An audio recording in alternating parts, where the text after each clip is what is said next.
You'll need the following supplies to get started. Today we're going to talk about texture and how artists use line and repetition to show texture. Repetition means to repeat something over and over, kind of like a pattern or a rhythm. Using different line shapes, you can create different textures. Artist Maurice Sendak does this wonderfully in his book, Where the Wild Things Are. He uses the texture of different animals to create fuzzy, furry, and interesting characters. We're going to create our own Wild Thing characters starting with pencil. Draw out lightly what your character looks like. Once you've done that, you're going to take your Sharpie and start to create texture using line and repetition. What does your character feel like? Is it scaly? Is it soft?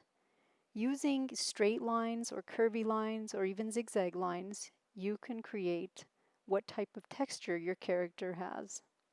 In my case, I've chosen to create a fish-like character. So using curvy lines, I'm creating scales. Now for the legs, I've chosen to use a repetition of straight lines to change the texture of my creature.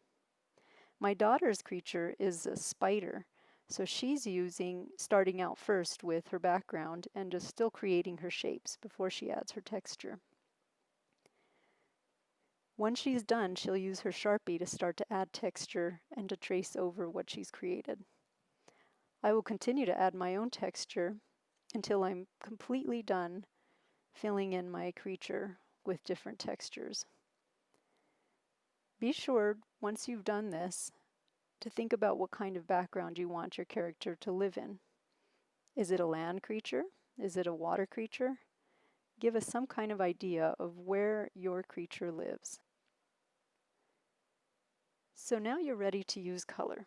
Using watercolors really shows off the texture that you've created. So you're going to paint over what you've created to make your creature stand out. Be sure to paint your background and every part of your piece so that it looks complete.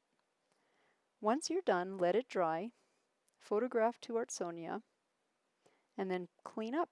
Put it in your portfolio, put everything away, and you are done.